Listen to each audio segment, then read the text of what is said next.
नमस्कार, मैं हूं आंचल सिंह और आपका स्वागत है हमारे चैनल में। तो चीन के घेराबंदी के बीच भारत की कूटनीतिक ताकत बढ़ रही है। ऑस्ट्रेलिया भी अब भारत के समर्थन में आया है। भारत के प्रधानमंत्री नरेंद्र मोदी और ऑस्ट्रेलिया के प्रधानमंत्री स्कॉट मॉरिसन की 4 जून को वीडियो कॉन्फ्रेंसिंग के जरिए बातचीत होने वाली है और यह भी कहा जा रहा है कि दोनों नेताओं के बीच देशों के हितों के बारे में चर्चा होगी और इसके साथ ही दोनों नेता सैन्य विज्ञान और प्रौद्योगिकी सहित कई द्विपक्षीय समझौतों पर हस्ताक्षर कर सकते हैं। तो इसी बीच भारत में ऑस्ट्रेलिया के उच्चायुक्त बैरी ओ फेरल ने कहा है कि समिति के जैसी बैठक के बाद भारत और ऑस्ट्रेलिया के संबंध नई ऊंचाइयों पर पहुंचेंगे। साथ में उन्होंने चाइना और भारत के सीमा विवाद को लेकर भी उन्होंने कहा कि द्विपक्षीय स्तर पर सुलझाना चाहिए।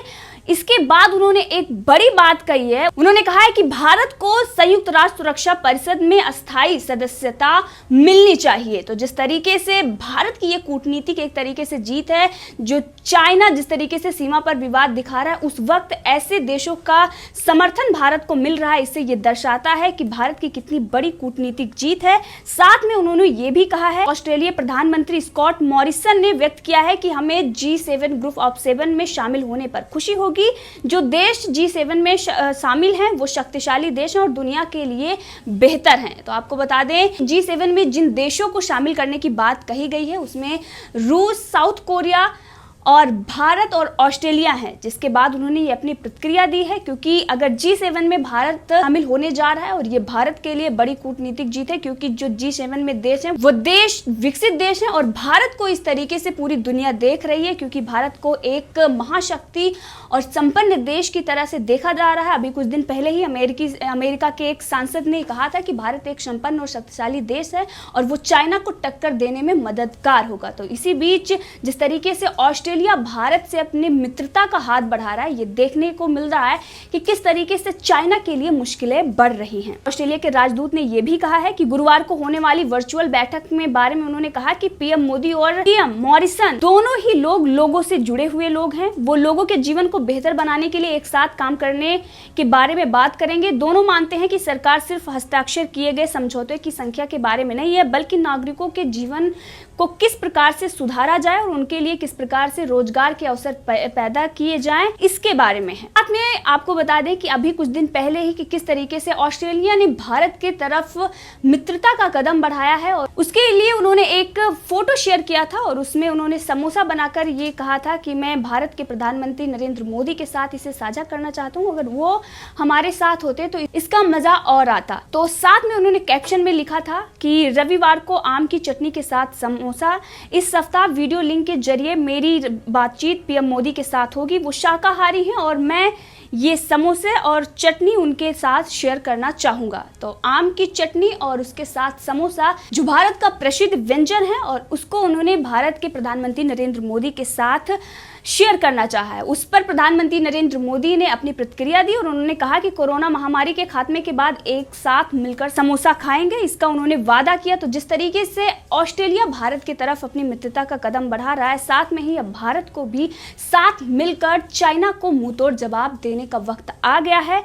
इसके पहले उन्होंने ऑस्ट्रेलिया के प्रधानमंत्री हैं, उन्होंने एक फोटो शेयर करी थी जो प्रधानमंत्री मोदी और उनकी एक सेल्फी थी और उसमें उन्होंने कैप्शन में हिंदी में लिखा था कितना अच्छा है मोदी, और जिसके बाद ये सेल्फी काफ़ी चर्चा में रही है और प्रधानमंत्री मोदी ने भी इसकी तारीफ की थी। तो जिस तरीके से वो लगातार मित्रता का हाथ बढ़ा रहे हैं भारत के साथ, और अगर बात करें भारत के और चाइना के और ऑस्ट्रेलिया के आपसी रिश्तों में, तो इस वक्त भारत से और चाइना के रिश्ते जिस तरीके से खराब चल रहे हैं, उसी तरीके से ऑस्ट्रेलिया के भी और चाइना के भी रिश्ते अच्छे नहीं हैं। और इसी बीच आपने देखा था कि जिस तरीके से प्रधानमंत्री मोदी ने अन्य देशों की मदद की थी कोविड-19 में, उस वक्त भी बैरी ओ फेरल ने कहा था कि भारत के प्रधानमंत्री नरेंद्र मोदी सुपर ह्यूमन जैसे हैं। पीएम मोदी जिस तरह से कोरोना की लड़ाई लड़ रहे हैं वो प्रशंसनीय है। उन्होंने कहा कि प्रधानमंत्री नरेंद्र मोदी जनसंख्या के विश्व के दूसरे सबसे बड़े देश के पीएम हैं। इस संकट की घड़ी में जिस तरीके से वो हर रोज विश्व के दूसरे देशों के नेताओं से संपर्क करने के लिए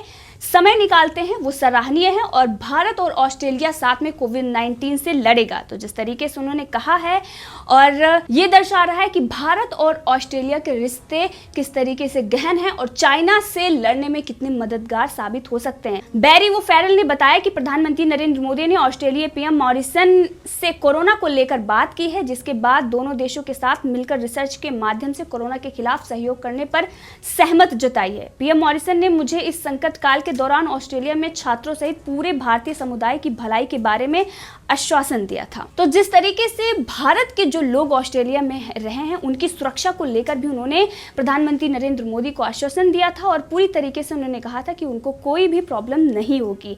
तो चीन जिस तरीके से अपनी विस्तारवादी की नीति अपना रहा है और इस वक्त पूरी दुनिया उसकी इस मंसूबे से वाकिफ है और जिस तरीके से उसकी नीति है उससे पूरी दुनिया परेशान है। ऑस्ट्रेलिया भी उसी तरीके से परेशान है जिस तरीके से भारत परेशान है, क्योंकि उसकी विस्तारवादी नीति उसके जो अड़ोसी पड़ोसी देश हैं सबके लिए संकट खड़े कर रहे हैं। और इसी बीच चीन ने किस तरीके से ऑस्ट्रेलिया को धमकी दी थी, क्योंकि आपको पता होगा कि कोरोना वायरस पर चाइना की जांच की जाए, इसमें चाइना की भूमिका है या नहीं। ऑस्ट्रेलिया ने ही इसे खुलकर सबके सामने रखा था इस प्रस्ताव को WHO में, जिसके बाद 123 देशों का समर्थन मिला था।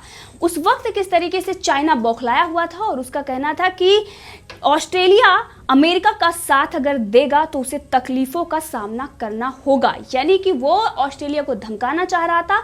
और उसी तरीके से वो भारत को भी कई बार धमका चुका है कि जो सीमा पर विवाद चल रहे हैं उसको लेकर के 1962 की याद दिला रहा है। उसका कहना है कि डोकलाम से ज़्यादा भयानक स्थिति यहाँ पर हो सकती है। एक तरीके से वो डराने की कोशिश कर रहा है, लेकिन अब चाइना को जोरदार झटका लगा है, क्योंकि जिस तरीके से देश एक साथ जुट होकर चाइना की घेराबंदी कर रहे हैं, चाइना के लिए मुश्किल खड़ी हो रही है। और वहीं आपको बता दें कि साउथ चाइना सी में चीन की बढ़ती गतिविधियों पर लगाम लगाने के लिए अमेरिका अपने 1200 मरीन कमांडोज को ऑस्ट्रेलिया भेजने की तैयारी कर रहा है और ये कमांडो दस्ता जून के अंत तक ऑस्ट्रेलिया पहुंच जाएगा। और इसी से चाइना बौखलाया हुआ था और किस तरीके से उसने ये कहा कि अमेरिका का पालतू कुत्ता है ऑस्ट्रेलिया, और इस तरीके से गलत टिप्पणी उसके बारे में कही गई, अपशब्द चाइना की तरफ से कहा गया और इस पर ऑस्ट्रेलिया के प्रशासन ने कड़ी नाराजगी भी जताई। लेकिन वहीं पर चाइना ने किस तरीके से एक सूची बनाई उन वस्तुओं की जो ऑस्ट्रेलिया से आयात हो रही हैं, यानी कि ऑस्ट्रेलिया से जो वस्तुएं आयात हो रही हैं चाइना में उस पर प्रतिबंध लगाया जा सके। और इससे पहले उसने ऑस्ट्रेलिया से जो मांस आ रहा था उस पर उन्होंने रोक लगा दी है। तो ये जो चाइना की विस्तारवादी नीति है इससे परेशान है देश। और अमेरिका जिस तरीके से अमेरिका और चाइना का ट्रेड वॉर चल रहा है उसमें ऑस्ट्रेलिया उसके खिलाफ खड़ा हुआ है पूरी तरीके से, और अब ऑस्ट्रेलिया भारत से मित्रता का हाथ बढ़ा रहा है। तो ये देखने वाली बात होगी कि भारत की किस तरीके से कूटनीतिक जीत है। एक तरफ G7 में शामिल होने की बात कही जा रही है, दूसरी तरफ जो देश हैं जो चाइना के विरोध में खड़े हुए हैं वो भारत का समर्थन चाहते हैं और भारत के साथ चाइना से लड़ना चाह रहे हैं, क्योंकि चाइना पूरी दुनिया के लिए खतरनाक है। किस तरीके से उसने कोरोना वायरस फैलाया और उसके बाद पूरी दुनिया में उसने ये दिखाने की कोशिश की कि वो मासूम है, लेकिन उसके पीछे उसकी कितनी बड़ी साजिश थी। कोरोना वायरस फैलाने के बाद वो पूरे विश्व में अपना व्यापार बढ़ाना चाह रहा था, अपनी विस्तारवादी की नीति फैला रहा है। किस तरीके से उसने ताइवान को भी धमकी दी है कि वो उसे जबरन कब्जा कर लेगा। लेकिन अब चाइना के लिए मुश्किलें खड़ी होती जा रही हैं, क्योंकि हमने देखा है कि G7 में भारत को शामिल करने की बात कही जा रही है और ये सारे देश अगर G7 में जो देश हैं उसके बाद अगर ये 4 देश और शामिल हो जाते हैं, जैसे कि हमने आपको बताया कि रूस है, साउथ कोरिया है और ऑस्ट्रेलिया और भारत है, तो ये संपन्न और शक्तिशाली देश अगर चाइना के खिलाफ एकजुट होकर लड़ते हैं तो चाइना पूरी तरीके से बर्बाद हो जाएगा। और चाइना को इस बात की भनक है, इसी वजह से वो लगातार ऐसी धमकियां दे रहा है और वो युद्ध करने की स्थिति में बिल्कुल भी नहीं है, क्योंकि उसकी आपसी कलह वैसे ही बहुत ज्यादा है। जिस तरीके से उसके आंतरिक कलह है, इस तरीके से ताइवान, हांगकांग और तिब्बत पर वो पूरी तरीके से घिरा हुआ है। और उस वक्त अगर वो भारत को आखिर दिखा रहा है तो उसको समझना चाहिए कि भारत की जो कूटनीति है वो कितनी मजबूत है और किस तरीके से पूरे विश्व का समर्थन भारत के साथ है।